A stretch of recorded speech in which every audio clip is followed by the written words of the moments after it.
আমন্ত্রণ জানাচ্ছি BRB hospitals টেলিপ্রেসক্রিপশনের সরাসরি আয়োজনে। দর্শক, আজকে আমরা কথা বলবো গর্ভবতী মায়েদের জন্ডিস এবং তার চিকিৎসা নিয়ে। এই বিষয়ে কথা বলার জন্য স্টুডিওতে আছেন ডাক্তার রৌনক জাহান। তিনি সহকারী অধ্যাপক, feto maternal medicine, Shaheed Suhrawardy medical college ও হাসপাতাল এবং consultant, feto maternal medicine department, BRB hospitals. Doctor Rounak, আপনাকে স্বাগত আমাদের স্টুডিওতে। ধন্যবাদ। আমরা প্রথমে যে কোশ্চেনটা করলাম, কিছুদিন আগেই কিন্তু খুব সম্ভবত 28শে জুলাই বিশ্ব হেপাটাইটিস দিবস পালিত হয়ে গেল। আমরা কিন্তু দেখি যে আসলে জন্ডিসের চিকিৎসা তো সবার জন্য একরকম, কিন্তু গর্ভবতী মায়েদের ক্ষেত্রে একটু ভিন্ন রকম, কারণ অনেক ক্ষেত্রেই আপনারা বলেন যে ওষুধ খাওয়া যাবে না, তার নিয়ম কানুনের একটা থাকে। এই গর্ভবতী মায়েদের জন্ডিসের কারণটা কি বলে আপনি মনে করছেন? আচ্ছা, অনেক ধন্যবাদ। একটি অত্যন্ত গুরুত্বপূর্ণ প্রশ্ন এবং আসলে বিষয়টি অত্যন্ত প্রাসঙ্গিক। তো গর্ভবতী মায়েদের গর্ভধারণের পর থেকে আমরা আসলে অনেক রকম সাবধানতার কথা বলে থাকি। তো এইগুলো সত্ত্বেও যখন একজন মা জন্ডিস নিয়ে আসেন, তখন আমরা আসলে তার জন্য এটি আসলে একটি কমপ্লিকেশনই তৈরি হয়ে গেল এবং এটিকে ঝুঁকিপূর্ণ গর্ভাবস্থা হিসেবে আমরা চিহ্নিত করি। এবং এই জন্ডিসটি আসলে অনেকগুলো কারণে হয়। তার মধ্যে একটি কারণ হচ্ছে হেপাটাইটিস, কিন্তু আরও অন্যান্য অনেকগুলো কারণে হয়, সেগুলো যদি আমরা আজকে আলোচনা না করি। হেপাটাইটিসের মধ্যে হেপাটাইটিস এ, ই এবং হেপাটাইটিস বি ভাইরাস দিয়ে মেইনলি আমরা প্রেগনেন্সিতে জন্ডিসটা দেখতে পাই। এবং এই এ এবং ই অত্যন্ত ঝুঁকিপূর্ণ করে তোলে। ই হচ্ছে বলা হয় মানে হাইলি ভিরুলেন্ট, অর্থাৎ মায়ের অনেক বেশি ক্ষতি করে ফেলে, হ্যাঁ, কম্পারেটিভ টু বি ভাইরাস। তো এই জন্য আমরা এ যদি শুরুতে বলি, হেপাটাইটিস এ কিন্তু একটি পানিবাহিত এবং এটি হচ্ছে হাইজিন যদি আমরা ভালো মেনটেন না করি, আন্ডার কুকড ফুড, মিট যদি এগুলি খাওয়া হয়, সেগুলো থেকে সে ছড়ায়। এবং এটির কিন্তু আসার বিষয় হচ্ছে এটির কিন্তু ভ্যাকসিন আছে। আমরা জানতাম যে শুধু হেপাটাইটিস বি ভাইরাসের ভ্যাকসিন আছে, কিন্তু হেপাটাইটিস এ ভাইরাসের ভ্যাকসিন আছে। এবং যারা হচ্ছে ঝুঁকিপূর্ণ এলাকায় যাবেন, যে মা যেখানে হেপাটাইটিস এ বেশি হয়, অথবা যিনি হচ্ছে ড্রাগ ইউজ করেন বা এর ধরনের যারা ঝুঁকিপূর্ণ আছেন, তাদের কিন্তু এটা ভ্যাকসিনটা দিয়ে নিতে হয়। এবং এটা যদি বডিতে অ্যান্টিবডি না থেকে থাকে, আমরা টেস্ট করার পর যদি সেই মা যদি ঝুঁকিপূর্ণ এলাকায় যান, তার যদি এরকম অভ্যেস থেকে থাকে, তাহলে তাকে ভ্যাকসিনটা দিয়ে নিতে হবে এবং এটি সেফ। এটাকে হেব্রিক্স অথবা বলছে যে আসলে হেপাটাইটিস এটা খুব কমন, মানে এটা কিন্তু পানিবাহিত, বা আমরা যে আসলে বাজারে গিয়ে ফুচকা বা চটপটি বা আমরা যে শরবত খাচ্ছি, এখান থেকে কিন্তু একটা সোর্স হতে পারে। তো সেটা যেটা আপনি বলছেন যে ভ্যাকসিন দেওয়া থাকলে তাকে একটা এটা প্রিভেনশন দিবে। আর হেপাটাইটিস ই যেটা আছে, সেটি অত্যন্ত মানে ক্ষতিকর প্রেগনেন্ট মায়ের জন্য, এবং এটিও পানিবাহিত হয়ে থাকে। এটি আনহাইজেনিক, স্যানিটেশন যদি খারাপ হয়ে থাকে আমাদের, এবং হাত যদি পরিষ্কার করে না ধুয়ে খাবার খায়, তাহলে কিন্তু এভাবে এটি ছড়ায়। এবং এটি মানে এত বেশি ক্ষতি করে ফেলে যে লিভার এত বেশি ইনজুরি করে। এক পর্যায়ে দেখা যায় যে হেপাটিক এনকেফালোপ্যাথি বলা হয়, অর্থাৎ মায়ের তখন এলোমেলো কথা বলে, মায়ের সজ্ঞানে থাকেন না, মায়ের আনকনশাস হয়ে যেতে পারেন, হ্যাঁ, এবং পেটে পানি চলে আসে, সম্পূর্ণ গা হলুদ হয়ে যায়, এই ধরনের অনেক ঝুঁকিপূর্ণ অবস্থা তৈরি হয়। সেক্ষেত্রে বাচ্চা অবশ্যই ঝুঁকিতে থাকে, বাচ্চা আগে ডেলিভারি হয়ে যাওয়া, প্রিটার্ম ডেলিভারি, পানি ভেঙে যাওয়া, বাচ্চা ছোট হওয়া, এই অনেকগুলো ঝামেলা তখন এসে পড়ে। তো সুতরাং এটিও কিন্তু আমরা পাবলিকলি এবং রাষ্ট্রীয়ভাবে, আমরা ব্যক্তিগত এবং রাষ্ট্রীয়ভাবে আমি বলবো যে এটি প্রিভেন্ট করা যায় যদি আমরা সচেতনভাবে আমরা এই যে খাদ্যাভ্যাসটা মেনে চলি, আমরা যদি স্যানিটেশনটা মেনটেন করে চলি এবং আমরা যদি হাত ধুয়ে চলি, তাহলে কিন্তু এটি অনেকাংশে আমরা এটি থেকে দূরে থাকতে পারবো, এটি প্রিভেন্ট করতে পারবো। এবং এইগুলো হলে কিন্তু যদি কারো জন্ডিস হয়, সে কিন্তু তার হচ্ছে গর্ভবতী মায়ের যে চিকিৎসক তিনি ছাড়াও তাকে কিন্তু মাল্টিডিসিপ্লিনারি অ্যাপ্রোচে যেতে হতে পারে। তাকে কিন্তু জন্ডিসের জন্য হেপাটোলজিস্টের সাথে মানে কথা বলতে হতে পারে। এটি সমন্বিতভাবে একটি টিম অ্যাপ্রোচে তাকে ম্যানেজমেন্ট দিতে হতে পারে, ইভেন তাকে হাসপাতালে ভর্তি থেকে চিকিৎসা নিতে হতে পারে। তো সুতরাং এটিকে অবহেলা না করে, বা যে আমাদের যেগুলো করে গুরুত্বের সাথে আপনারা যে হেপাটাইটিস ই ভাইরাসটা আমরা বিশেষ করে সব রোগীদের ক্ষেত্রে, বিশেষ গর্ভবতী মায়েদের ক্ষেত্রে আমরা একটু বেশি গুরুত্ব দিব। এর পাশাপাশি কিন্তু আরেকটা ভাইরাস, বি ভাইরাস, যেটা আমরা খুব মানে ভ্যাকসিনও আছে বা আমরা খুব কমন, মানে যেটা বলা হয় যে ব্লাডের মাধ্যমে যায়, এটা নিয়েও গর্ভবতী মায়েদের এটিও হতে পারে। এটি আসলে হেপাটাইটিস বি ভাইরাস ছড়ায়, কিন্তু মানে যদি কোনো হেপাটাইটিস বি ভাইরাসের রোগীর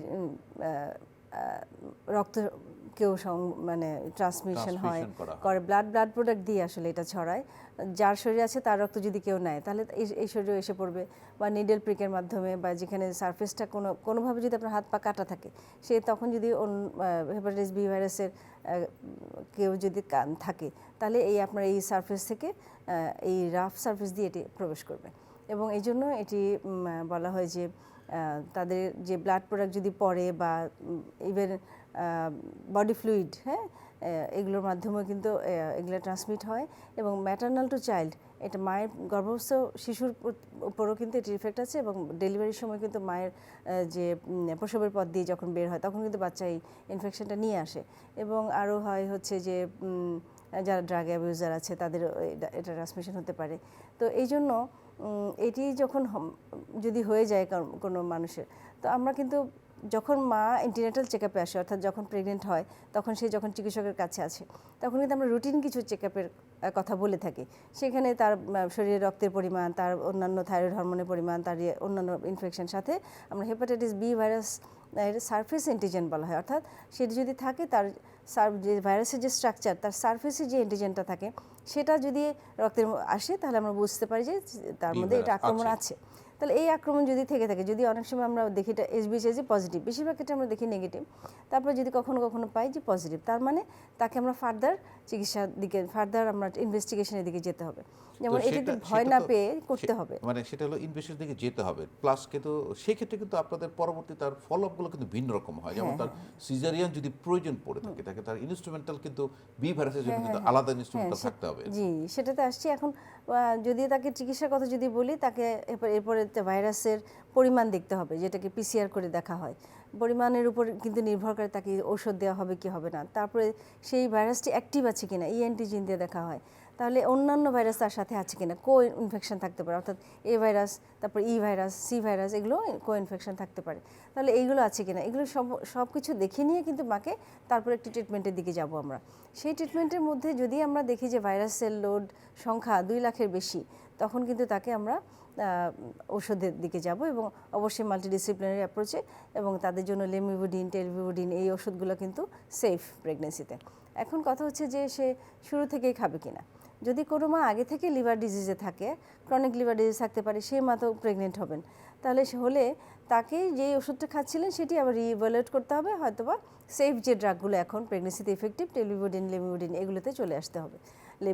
আর যদি তার নতুন করে হয়, তাহলে আমরা ভাইরাসের লোড দেখে চেষ্টা করব 24 থেকে 28 সপ্তাহ থেকে ওষুধটি শুরু করার জন্য। কারণ হচ্ছে যদি প্রথম দিকে ইনফেকশন হয়, সে মায়ের বাচ্চার ক্ষেত্রে ট্রান্সমিশনের সুযোগ থাকে 10 থেকে 15% এরকম। কিন্তু যদি শেষের দিকে হয় কোনো মায়ের ইনফেকশন, সেটা বাচ্চার ট্রান্সমিশনের সুযোগ 70 থেকে 100 ভাগ। তার মানে ইনিশিয়ালি যদি আমরা এটা ট্রিটমেন্ট করতে হবে, তাহলে বাচ্চাদের সংক্রমণের ঝুঁকিটা কম থাকছে। ঝুঁকিটা কমে যাবে, কারণ বাচ্চা তো এটাকে ক্যারি করবে। বাচ্চা যদি এটার একটি ফেইট, যদি আমরা বলি হেপাটাইটিস বি ভাইরাসের, যদি অ্যাডাল্ট বয়সে হয়, এটির ফেইট হচ্ছে 5% ক্ষেত্রে ক্যান্সারের দিকে যেতে পারে ক্রনিক। আর যদি বাচ্চা বয়সেই হয়, সেটার ঝুঁকি হচ্ছে যে 95% ক্ষেত্রে এটা ক্রনিক হয়ে সিরোসিস এবং ক্যান্সারের দিকে যাবে, মানে দীর্ঘ। সুতরাং বাচ্চাকে প্রিভেন্ট করতে হবে। ম্যাটার্নাল টু চাইল্ড ট্রান্সমিশন এটা প্রিভেন্ট করতেই হবে, পেরিনেটাল ট্রান্সমিশন প্রিভেন্ট করতেই হবে। এবং এটার জন্য যেটা বলা হয়, আপনি যেটা বলছিলেন সিজান সেকশনের কথা, সিজান সেকশনের সময় অবশ্যই আমরা সেপারেট সেট ইউজ করব, যেন এটা দিয়ে আমরা অন্য মায়েদের আবার অপারেশন না করি, এবং এটি আলাদাভাবে স্টেরিলাইজ করা হবে। এবং আমরা যারা চিকিৎসক, যারা অপারেশন করি বা ডেলিভারি করি, তাদেরকে ফুল মানে ইকুইপড হয়ে, তারপরে আমাদের একদম গগলস থেকে, ক্যাপ থেকে শুরু করে, ডাবল গ্লাভস, বুট, হ্যাঁ, গাউন, এভরিথিং সেভাবে প্রিপেয়ার্ড হয়ে, যেন তার ব্লাড প্রোডাক্ট আমার মধ্যে না টাচ করে, এটার জন্য বলা হয়, মানে যাতে কন্টামিনেশন না হয়। এবং ইনস্ট্রুমেন্টগুলো আমরা ক্লোরিন সলিউশনে দিই।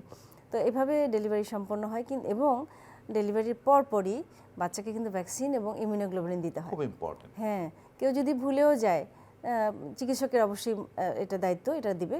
মা বাবা যদি ভুলেও যায়, যে হ্যাঁ, আমরা সবসময় বলে রাখি, এন্টিনেটাল কেয়ারের সময় বলে রাখি, আপনার কিন্তু বাচ্চাকে ডেলিভারির পর ভ্যাকসিন দিতে হবে। আচ্ছা, এখানে একটি প্রশ্ন চলে আসে যে আপনি ডেলিভারি পরে ভ্যাকসিন দিব, আমি কি বাচ্চাটা কি বি ভাইরাসের সারফেস অ্যান্টিজেন আছে কিনা দেখে দিব, না আমি সরাসরি এটা কোনোভাবেই দেখে দিব না, আগে দিব, এটা নো ওয়ে, এটা আমরা আগে দিব, মানে ডেলিভারি পরপরই দিব, ইমিউনোগ্লোবুলিন দিব এবং ভ্যাকসিন দিব, এবং দিয়ে তারপরে আমরা তাকে গভর্নমেন্টের শিডিউলে ঢুকিয়ে দেব, শিডিউলেও সে যাবে। এরপরে আমরা এটা তার মধ্যে অ্যান্টিবডিটা আছে না নাই এটা দেখব হলো 1 থেকে 1.5 বছর বয়সের সময়। তখন দেখবো যে বাচ্চা ডেভেলপ করলো ওখানে অ্যান্টিবডি ডেভেলপ করলে বাস ও সেফ। যে রনক, আমরা ট্রিটমেন্টে চলে গেছি, এর আগে একটু যদি আমি আসি, যখন প্রেগনেন্সি হয় আর্লি স্টেজে কিন্তু আপনারা হাইপারেমেসিস গ্র্যাভিডারাম বলেন বা খুব বমির একটা টেন্ডেন্সি থাকে, তো অনেক সময় জন্ডিসের ক্ষেত্রেও কিন্তু বমির টেন্ডেন্সি থাকে। আসলে আমরা জন্ডিসটা বুঝবো কি করে যে তার জন্ডিস হয়েছে কিনা একজন গর্ভবতী মায়ের? এই ক্ষেত্রে আসলে মিমিক করে যায় যে ওর তো এমনি বমি হতে পারে, ওর এমনি হালকা পেটে ব্যথা হতে পারে, প্রেগনেন্সি সিমটম যেগুলো এগুলো হয়তো মিমিক করে যায়। কিন্তু যদি কোনো মায়ের স্বাভাবিকের চেয়ে বেশি দুর্বল লাগে, আপার অ্যাবডোমেনে পেইন বলি আমরা, হ্যাঁ, প্রেগনেন্সি হলে আপার অ্যাবডোমেনে পেইন হওয়ার কথা না, লোয়ার অ্যাবডোমেনে পেইন হতে পারে অল্প সামান্য, কিন্তু তত বেশি না। কিন্তু আপার অ্যাবডোমেন পেইন, তার খেতে অরুচি হওয়া, এটাও মিলে যায়। কিন্তু তারপরেও ওয়েলবিংটা একটা সুস্থ মানুষের বমি করা আর একটা জন্ডিসের মানুষের বমি করার মধ্যে কিছুটা সে মা বুঝতে পারবে। তাছাড়া আমরা বাইরে থেকে চোখটা যদি হলুদ হয়ে যায়, তার প্রস্রাব যদি হলুদ হয়, তাহলে বুঝবো যে তার পরীক্ষা করা দরকার আছে। হ্যাঁ, এটা তখন আপনারা যখন এই বিলিরুবিনটা symptom টেস্ট দেখবেন যে করতে হলুদ, মানে আপনার তো বমি আর না খাওয়া বা তার একটু, এটা তো গর্ভের সাথে মিলে যায়, কিন্তু যখন চোখটা আমরা দেখছি হলুদ হয়ে গেছে, গাটা হলুদ হয়ে গেছে, প্রস্রাবের রং হলুদ, তখন তাকে পরীক্ষা নিরীক্ষার আওতায়, তখন আপনারা কি পরীক্ষা নিরীক্ষা করে থাকেন? তখন আমরা এই যে রুটিনলি আমরা সিরাম বিলিরুবিন করতে দেই, লিভার ফাংশন দেখার জন্য আমরা তার এসজিপিটি করতে দেই, তার অ্যালকাইন ফসফরাস করতে দেই, কি কারণে জন্ডিসটা। হ্যাঁ, তারপর হচ্ছে অনেক সময় অবস্ট্রাকটিভ কোনো প্যাথোলজি থাকতে পারে, সেজন্য জন্ডিস হতে পারে। অনেক সময় প্রেগনেন্সি স্পেসিফিক আরও 2টি কন্ডিশন আছে, যেমন ইন্টারহেপাটিক কোলেস্টিসিস অফ প্রেগনেন্সি এটা বলা হয়। এটাতে জন্ডিসটা মাইল্ড থাকে কিন্তু তার প্রচুর ইচিং হয় শরীরে, পেটে ইচিং বলে, হাতের তালু পায়ের তালুতে ইচিং বলে, প্রচণ্ড ইচিং হয় তার। তো এইটাও কিন্তু জন্ডিসের একটা কারণ। আরেকটি হচ্ছে acute fatty liver in pregnancy. এই অ্যাকিউট ফ্যাটি লিভারটাও মানে লিভারের একটি ইনফ্লামেশন, এবং এত বেশি এটি একটি অত্যন্ত ক্ষতিকর একটি কন্ডিশন, এতেও কিন্তু জন্ডিস হয়। আর যেটি হ্যাপাটাইটিস যেটি, এটি হচ্ছে নন প্রেগনেন্সি স্পেসিফিক, শুধু প্রেগনেন্সির জন্য হয় তা না, এটা একটা ডিজিজ, প্রেগনেন্সিতে অ্যাটাক করলে সে প্রেগনেন্সির সাথে হলো। কিন্তু অ্যাকিউট ফ্যাটি লিভার এবং ইন্টারহেপাটিক কোলেস্টিসিস এগুলো প্রেগনেন্সি স্পেসিফিক, প্রেগনেন্সিতেই শুধু হয়। না, এমনি কিন্তু আমরা ফ্যাটি লিভার নরমালিও কিন্তু আমরা এখন আল্ট্রাসাউন্ড করলেই পাওয়া যাচ্ছে, খুব বেশি পাওয়া যায়। এটা সেটি নয়, হ্যাঁ, কিন্তু সেটা ভিন্ন একটা হচ্ছে অ্যাকিউট ফ্যাটি লিভার। আচ্ছা, এই যে যখন আপনার সিমটম নিয়ে আসে, আপনার পরীক্ষা করে দেখলেন যে সে গর্ভবতী মায়ের জন্ডিস হয়েছে, তখন ট্রিটমেন্ট অপশনগুলো কি? এখানে আমি বলে রাখা ভালো যে আসলে আমাদের গ্রাম অঞ্চলে বা অনেক সময় শহর অঞ্চলেও কিন্তু এই গর্ভবতী মায়েদের একটা ধারণা আছে তাকে কোনো ওষুধ খাওয়া যাবে না, তখন সে কিন্তু ঝাড়ফুঁকের আশ্রয় নেয়। কেউ কেউ দেখা ডাব পোড়া খাওয়ায়, কেউ কেউ ঝেড়ে তার হলুদ পানি বের করে দিচ্ছে, এরকম কিন্তু আমরা প্রায় পাই। কিছু কিছু অপচিকিৎসা কিন্তু চালু আছে, মালা আছে। তো এই বিষয়টা যদি বলতে। হ্যাঁ, এটির ব্যাপারে আসলে মানে আপনি বলেছেন, এটি আপনার মাধ্যমে যে দর্শকরা যেন এটি বুঝতে পারে যে এটি আসলে একদমই গ্রহণযোগ্য নয়, একদমই গ্রহণযোগ্য নয়। কারণ এটি করতে করতে মা আরও ক্ষতির দিকে যায়, এবং এগুলো না করে যত দ্রুত সম্ভব চিকিৎসকের শরণাপন্ন হবে। এবং আমরা সাধারণতভাবে আসলে এটির জন্য যে আমি তো বলেছি যে জন্ডিস হলে পরে আমরা যে ভাইরাসের লোডটা দেখি, যদি ভাইরাসের লোড সেরকম না থাকে, তাহলে সাধারণ যে চিকিৎসা সেটা হচ্ছে তাকে বিশ্রাম করতে হবে, তাকে সহজপাচ্য খাবার খেতে হবে, অতিরিক্ত তেল ঝাল মশলা ভুনা, অতিরিক্ত গরু মাংস খাওয়া বা এই ধরনের, অনেকে হলুদ খাওয়া বন্ধ করে দেয়।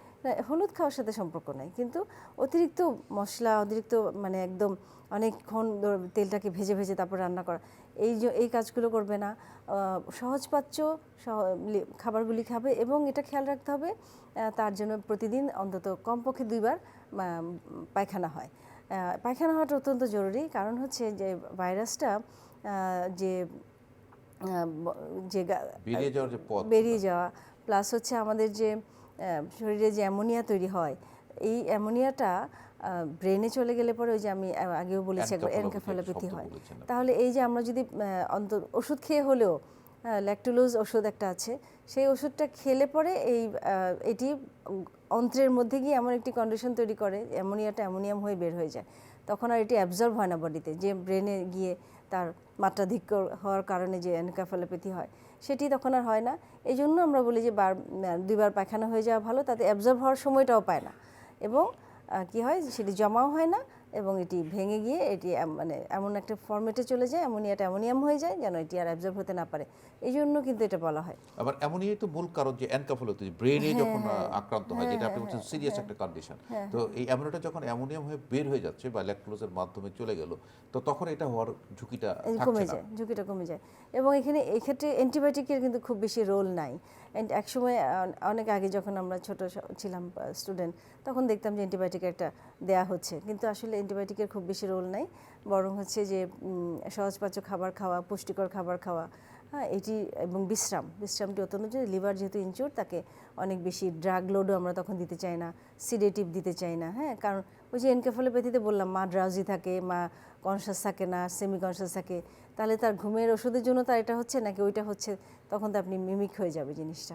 না, তাহলে সেক্ষেত্রে তাকে কোনো ওষুধ কি আছে কিনা যে এই জন্ডিসের জন্য কোনো ওষুধ খেতে হবে? না, জন্ডিসের জন্য ওষুধ নেই। ওষুধটা হচ্ছে হেপাটাইটিস বি ভাইরাস ডিটেক্ট করে, এই যেটা বলেছি, সে 2 লাখের বেশি হয়, বা আগের বাচ্চার সময় তার জন্ডিস ছিল, হেপাটাইটিস ছিল, ওই বাচ্চাকে ভ্যাকসিন দেওয়া হয়েছে, যেটা বললাম সিকিউলি ভ্যাকসিন দিতে হবে। এবং ওই বাচ্চায় যখন আবার টেস্ট করেছি তখন ভ্যাকসিন ফেল করেছে, দেখা গেল যে ইমিউনোপ্রোফাইলাক্সিস ফেইলড। তখন কিন্তু এই বাচ্চার সময়, এটি আগের বাচ্চার ঘটনা, তখন এই বাচ্চার সময় সেকেন্ড টাইম আবার যখন প্রেগনেন্সি, তখনও যদি আবার ভাইরাস থাকে, তখন কিন্তু তাকে ওষুধ দিতে হবে, মাস্ট দিতে হবে। কারণ হচ্ছে তার আবারও ম্যাটার্ন টু চাইল্ড ট্রান্সমিশন অনেক বেশি হতে পারে।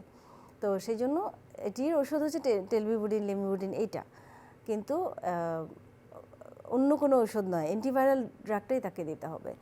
আর যেটা বললাম যে স্বাভাবিক সিমটোমেটিক যেটা, তার হচ্ছে ধরেন যে আমাদের অনেক সময় এরকম হয় যে যেহেতু লিভার ইনজুর্ড হয়, লিভারের ইনফ্লামেশন হয়, তাহলে তার কোয়াগুলেশন ফেলিওরের একটা চান্স থাকে, অর্থাৎ রক্ত জমাট বাঁধার যে প্রক্রিয়া, সেটিতে ঝামেলা তৈরি হয়। সেক্ষেত্রে অনেক সময় আমাদের ডেলিভারির সময় আমাদেরকে ফুল রেডি রাখতে হয় মাকে। রক্ত আমরা যদি সাধারণ দর্শকদের জন্য যদি বলি, লাল রক্ত, সাদা রক্ত, অর্থাৎ রেড সেল এবং প্লাজমা, দুইটা আলাদাভাবে অনেক সময় রাখতে হয়, যেন রক্ত জমাট বাঁধার যে প্রক্রিয়া বডিতে হ্যাম্পার্ড হলো, এটা যেন আমরা বাইরে থেকে সাপোর্ট দিতে পারি। এবং এটি সাধারণত আমরা ডেলিভারিটা, নর্মাল ডেলিভারি হওয়াটা পছন্দ করি, কারণ ওই যে যত কাটাছাড়া ব্লিডিংয়ের একটা টেন্ডেন্সি থাকতে পারে। তো যদি নর্মাল ডেলিভারি না হয়, অবস্টেটিক ইন্ডিকেশন থাকে যে না, এই মায়ের নর্মাল হচ্ছে না, হবে না, বা তার এই কারণে সিজার, পূর্ববর্তী 2টি সিজার, একটি সিজার করতে হচ্ছে, বাচ্চা কর্ড আছে বা তার কমপ্লিকেশন আছে, বাচ্চা ডিস্ট্রেস আছে, নর্মাল হবে না, তখন সিজারে যেতে হবে, কিন্তু ফুল প্রিপারেশন নিয়ে। তার পরিবারকে, তাকে আমরা সম্পূর্ণভাবে সুন্দর করে কাউন্সিলিং করি যে আমরা প্রিপেয়ার্ড ওয়েতে আমরা আগাবো। এবং এটিও ওই যে সিকিউরলি, কিন্তু সবই জন্ডিসের জরুরি। আপনি বলছেন যে আসলে প্রেগন্যান্সি ডেলিভারির আগে তার যে কোনো ঝুঁকিপূর্ণ অবস্থায় কাউন্সিলিংটাই জরুরি, কারণ হচ্ছে সে তো বুঝতে হবে জিনিসটা, সে বুঝলে তবে সমাধানটা আমাদের জন্য সহজ হয়ে যায়। আপনার কাছে একটা প্রশ্ন, যে আমরা যখন ধরেন জন্ডিসের পেশেন্ট, তার টার্মের সময় তার ডেলিভারি হয়ে গেল, বাচ্চাটা কি জন্ডিস হবে? বাচ্চাটা জন্ডিস হতে পারে, বাচ্চাটা জন্ডিস হতে পারে। আবার এই জন্ডিসের জন্য যে জন্ডিস, আসলে বাচ্চার জন্ডিস এভাবে এই সরাসরি ব্যাপারটা এরকম নয়, যে ভাইরাস লোডের উপর ডিপেন্ড করে আসলে। ভাইরাস দ্বারা লোড বেশি থাকলে হতে পারে। হ্যাঁ, এটা প্লাসেন্টা দিয়ে কিন্তু যাচ্ছে না, যাচ্ছে হচ্ছে বার্থ ক্যানেল থেকে। না, এখানে আরেকটা জিনিস আছে, যেমন নিউনেটাল জন্ডিস একটা শব্দ আছে, আবার আপনারা বলে থাকেন ফিজিওলজিক্যাল একটা জন্ডিস একটা আছে। এই জন্ডিস আর ওই জন্ডিসটা ডিফারেন্ট। পার্থক্য আছে, তো সেটি আমরা জানতে চাচ্ছি যে আসলে অনেক সময় দেখা যায় বাচ্চা জন্মের পরে বাচ্চার গাটা হলুদ, তখন হয়তো আপনারা বলেন যে রোদের আলোতে নিয়ে যান, সেটি ডিফারেন্ট। হ্যাঁ, সেটি হচ্ছে একটা হচ্ছে ফিজিওলজিক্যাল জন্ডিস, আরেকটা হচ্ছে বাচ্চার মধ্যে যদি বাচ্চার লিভার যদি ভালোভাবে অ্যাকশন না করতে পারে, ম্যাচিওর না থাকে, ইম্যাচিওর থাকে, বা কোনো কারণে কাজ করছে, তখন তার মধ্যে যে ব্লাড সেল ভেঙে যে বিলিরুবিনটা বেড়ে যায়, সেইটা থেকে বাচ্চার জন্ডিস হয়, সেটা ডিফারেন্ট। আর এটা হচ্ছে মায়ের জন্ডিস থাকলেও সেটা আমাদের কি কারণে জন্ডিস, সেই কারণটা কোন ভাইরাস দিয়ে, সেই ভাইরাসের পরিমাণ কি, সেটার উপর ডিপেন্ড করে বাচ্চার মধ্যে কি থাকবে। তবে বাচ্চাদের ট্রান্সমিশন হয়, ট্রান্সমিশন জিরো কোনোটাই নাই, কিন্তু পেরিনেটাল ট্রান্সমিশন হয়। ট্রান্সমিশনটা প্রিভেন্ট করার জন্যই আমরা তাদেরকে ভ্যাকসিনেশনের আওতায় নিয়ে আসি। এবং মেডিসিন, আপনি যেটা বলছেন যে তুমি মেডিসিনের আওতায়। আচ্ছা, আমরা দেখি যে অনেক সময় আপনারা বলে থাকেন যে জন্ডিসের ক্ষেত্রে পানি বেশি খাবেন, অনেকে বলে গ্লুকোজ শরবত বেশি বেশি খাবেন। তো এটা তো আসলে লিকুইড তরল খাবার বেশি খাওয়ার জন্য আপনারা উৎসাহিত করেন। আর এই শিশুদের ক্ষেত্রে আপনারা তখন আপনারা তো বলেন যে প্রথম 6 মাস আপনারা বলেন যে এক্সক্লুসিভ ব্রেস্ট ফিডিং, কোনো পানীয় নয়। আসলে এটা যদি একটু বলতেন। না, এটা তো এক্সক্লুসিভ ব্রেস্ট ফিডিং মানেই তো তার মধ্যে পর্যাপ্ত, তার জন্য যা যা প্রয়োজন, তার সব কিছু তার মায়ের দুধে আছে। এইখানে তার পানি, তার প্রোটিন, কার্বোহাইড্রেট, ফ্যাট এভরিথিং তার মায়ের মধ্যে আছে। সো বাচ্চার জন্য আর বাইরে থেকে লাগবে না। তারপরে যদি বাচ্চার বডি ফ্লুইডের ডিমান্ড ফুলফিল না হয়, সেটার জন্য বাচ্চাকে আইভি ফ্লুইড দেওয়া যেতে পারবে, কিন্তু তার মানে এই না তাকে মুখে পানি খাওয়াতে হবে। মুখে যেন কেউ চিনির পানি না, আমরা দেখি এগুলো না জন্মের দেয়। পর আপনার এই যে মধু দেওয়া হয় তাকে, বা মিশ্রির পানি দেওয়া হয়, যেটা এটা আমাদের দেশে খুব কোনোভাবেই common গ্রহণযোগ্য আছে। না আসলে। সেগুলোর সাথে আর কোনো প্রয়োজন নেই। গ্রহণযোগ্য নয় এবং বাচ্চার ক্ষতি হয় এটাতে। বাচ্চার অন্তত তখন রেডি না এটা গ্রহণ করার জন্য। আচ্ছা, আর কয়েকদিন আগে কিন্তু বিশ্ব মাতৃদুগ্ধ সপ্তাহ পালিত হলো। তো যেহেতু আপনি ফিটো ম্যাটারনাল মেডিসিন নিয়েই কাজ করেন, আপনার শিশুদের একটা প্রশ্ন কিন্তু রয়েই যায়। আসলে আমরা যেটা বলছিলাম যে এক্সক্লুসিভ ব্রেস্ট ফিডিং আসলে কি? এক্সক্লুসিভ ব্রেস্ট ফিডিং হচ্ছে বাচ্চাকে এক ফোঁটা পানিও দেওয়া যাবে না, জন্মের পর থেকে প্রথম 6 মাস শুধুই বুকের দুধ খাবে, এবং ইনক্লুডিং নাইট ফিডিং। হ্যাঁ, এখানে যদি আমরা রাতেও দিতে হবে। ইন্টারফেয়ার করি আপনাকে, মা তো বলে এসে যে বাচ্চা দুধ পাচ্ছে না, আর আপনি তো বলছেন যে মা দুধ খেতে হবে, শাল দুধ খেতে হবে, কিন্তু মা তো বলছে যে দুধ পাচ্ছে না। না, এটি একটি মিসকনসেপশন, বিশেষ করে যাদের যে প্রথম গর্ভবতী মা, যারা প্রথম বাচ্চার ক্ষেত্রে এটি বেশি হয়ে থাকে। তারা খুবই বাচ্চা নিয়ে সবাই খুব ইগারলি ওয়েট করে, বাচ্চাটা ডেলিভারির পরই এখন সে কান্না করে। এই কান্নাটা আমাদের কাছে অ্যাকসেপ্টেবল এবং আমরা খুশি হই, হ্যাঁ বাচ্চা ওয়েল অ্যালার্ট কান্না করছে, কিন্তু প্যারেন্টসরা এবং তাদের যে সিনিয়র গার্ডিয়ানরা আছেন তারা খুবই অস্থির হয়ে যে বাচ্চা কেন কাঁদছে, বাচ্চা তো কাঁদবে না, বাচ্চা চুপচাপ শুয়ে থাকবে। It not like that. এটা বাচ্চা অ্যাক্টিভিটিটা, সে তো কথা বলতে পারে না, সে তো কিছুই বলতে পারে না, তার এক্সপ্রেশনটাই কান্না দিয়ে হবে। তো এই কান্নাটা ভালো, এবং দুধ পাচ্ছে না বলে কাঁদতেছে, এই একটা মিসকনসেপশন থাকে। কিন্তু এটি আসলে মাকেও বুঝতে হবে এবং পরিবারের সবাইকে বুঝতে হবে, এবং সিনিয়ররা অনেকে আসলে নিজেদের ব্যাপারে ঘটনাটা ছিল সেটাও ভুলে যান। তো তখন নিজের মেয়ে বা নিজের ছেলের বউয়ের ক্ষেত্রে দেখা যায়, হ্যাঁ কেন বাচ্চা দুধ পাচ্ছে না, এখনই দুধ পেতে হবে। বাট ব্যাপারটা তো ফিজিওলজিক্যাল, এটা ডেলিভারির পরে একটা রিফ্লেক্স কাজ করে। বাচ্চা যখনই সাক করতে থাকে একটা ব্রেন থেকে একটা রিফ্লেক্স আসে, প্রোলেকটিন হরমোনের একটি ইফেক্ট আছে এখানে। তো এইভাবে মিল্ক লেট ডাউন হয়, তখন প্রথম অবস্থায় আসে শাল দুধ, এটিকে আমরা বাংলায় যদি বলি কোলোস্ট্রাম, এবং এটি বাংলায় শাল দুধ। এই শাল দুধটা কালার কিন্তু সাদা, মানে পানির মতো, এটা দুধের কালার না, এই জন্য ওরা মনে করে দুধ আসতেছে না। এবং এই শাল দুধ যে ফোটায় ফোটায় আসে, এই ফোটায় ফোটায় দুধটাই তার জন্য প্রথম প্রোটিন, প্রথম টিকা, পুষ্টি, সমস্ত কিছু এত হাইলি কনসেন্ট্রেটেড। এখানে মানুষ বুঝতেই পারে না যে এটা দুধ না হলেও এটা কত বেশি দুধে, যে মানে প্রথম অবস্থায় এটি বাচ্চার জন্য কতটা বেশি উপকারী। তো এই জন্য এটা সবাইকে আপনার মাধ্যমে, আমি সব চ্যানেলের মাধ্যমে জানাতে চাই যে প্রথম অবস্থায় ডেলিভারি পরপরই অনেক বেশি দুধের ফ্লো আসবে, এটা এক্সপেক্ট করবেন না। শাল দুধ খাওয়াতে হবে বাচ্চাকে, এবং বাচ্চা যত টানবে, যত সাক করবে, তত কিন্তু রিফ্লেক্সটা ওয়েল ডেভেলপড হবে এবং ভালো কাজ করবে এবং দ্রুত আসবে। এবং এই বাচ্চাকে বুকের দুধ দেওয়া ছাড়া অন্য কোনো দুধ দেওয়ার কথা যেন কেউ চিন্তা করেন না, কারণ এই বাচ্চা মায়ের সাথে যে বন্ডিংটা হয়, বাচ্চার যে ব্রেনের বিকাশ, বৃত্তির বিকাশ, এটি কিন্তু মায়ের বুকের দুধ খেলে সবচেয়ে বেশি ভালোভাবে হয়, সবচেয়ে সুন্দরভাবে হয়। এবং আমরা যদি একটা উন্নত জাতি তৈরি করতে চাই, আসলে এক্সক্লুসিভ ব্রেস্ট ফিডিংয়ের কোনো বিকল্প নাই। এবং এটি মায়ের সাথে, যেমন মায়ের শরীরে কিন্তু যে পিপিএইচ অর্থাৎ মায়ের ডেলিভারি পরে যে ব্লিডিং হওয়া, সেগুলি হয় না। মা শারীরিকভাবে পূর্ব অবস্থায় ফিরে যাওয়ার জন্য যে ভালো বোধ করার জন্য যে প্রক্রিয়াটা, সেটিও কিন্তু মায়ের বুকের দুধ খাওয়ালে বাচ্চাকে সেটি অনেক বেশি তাড়াতাড়ি, পুরোটাই একটা মানে শিশুকে সুন্দর একটা ভবিষ্যৎ গড়ার জন্য। হ্যাঁ, এবং আপনি এটা জেনে অবাক হবেন যে বাচ্চা যদি কখনো কোনো প্রবলেম হয়, তার কোনো অসুস্থতা থাকে, বুকের দুধে বাচ্চার মুখে যে লালাটা, সেটা মায়ের ব্রেস্টের সাথে সংস্পর্শে গেলে পরে সে একটা সিগন্যাল যায় যে তার এখন এই অবস্থা, তখন সেভাবে দুধের প্রপোর্শন তো আবার চেঞ্জ হয়ে বাচ্চার উপকারী অবস্থায় সেটি আসে। মানে এটি আল্লাহ তাআলা যে কি একটি অসীম একটি কৃপা আমাদের প্রতি, যে তাকে বাইরে থেকে কোনো সাপোর্ট দেওয়ার আগেই মায়ের বুকের দুধের মাধ্যমে সে তার অসুস্থতার সাপোর্ট পেয়ে যাচ্ছে। হ্যাঁ, পেয়ে যাচ্ছে সাপোর্টটা। তাহলে মায়ের বুকের দুধের উপরে আসলে কোনো কিছুই এটার সাথে তুলনা করা যাবে না। একটা মিসকনসেপ্ট আছে যে সে দুধ পাচ্ছে, একটা অ্যাটাচমেন্ট, একটা ব্যাপার আছে, যে অ্যাটাচমেন্টটা খুব ভালো একটা বিষয় আছে। আরেকটা হলো যে অনেক সময় দেখা গেলো দুটো দুধ খাওয়ার মাঝখানে সে বাচ্চা কাঁদছে, তখন হয়তো সিনিয়ররা মনে করে যে তার ক্ষুধা লাগছে, তুমি খাওয়াও, তখন দেখা যায় একটা ফিডার বা ওই যে বাইরের যে মিল্ক দেওয়ার একটা প্রবণতা আছে, এটা কিন্তু আসলে এটি একদমই ইনহিবিট করতে হবে। এবং এই যে বললাম বাচ্চা কান্নাটাকে অ্যাকসেপ্ট করতে হবে। এবং বাচ্চাকে খাওয়ানোর জন্য আমি যদি দেখাই যে বাচ্চার মাথাটা এখানে থাকবে, হ্যাঁ পজিশন অ্যাটাচমেন্টের ব্যাপার আছে, মাথাটা এখানে থাকবে। এবং এটা আমরা বলি যে বাচ্চার বাচ্চার কাঁধের এই অংশটা, বাচ্চার কাঁধের অংশটা এবং বাচ্চার হিপ, হ্যাঁ হিপ এই একই লাইনে থাকবে স্ট্রেট। এই লাইনে থাকবে, এভাবে থাকবে, এবং বাচ্চাকে মা মেরুদণ্ড সোজা করে খাওয়াবে। যদি মেরুদণ্ড বাঁকা করে খাওয়ায়, তার পজিশন অ্যাডজাস্টমেন্ট ঠিক মতো হবে না, এবং মায়ের ব্যাক পেইন হবে। তখন মা ব্যাক পেইনের জন্য কিন্তু তখন তাকে খাওয়াতে করে না।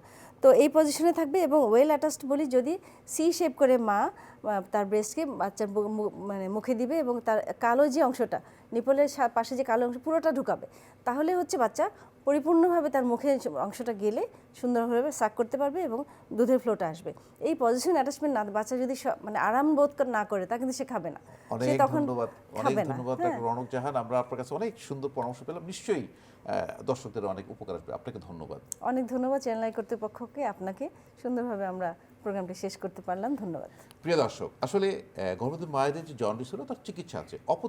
চিকিৎসার দিকে ঝুঁকবেন না, চিকিৎসকের পরামর্শ মেনে চলুন এবং আপনার শিশুকে এক্সক্লুসিভ ব্রেস্ট ফিডিং করান। দর্শক, ভালো থাকুন, সুস্থ থাকুন, নিরাপদে থাকুন।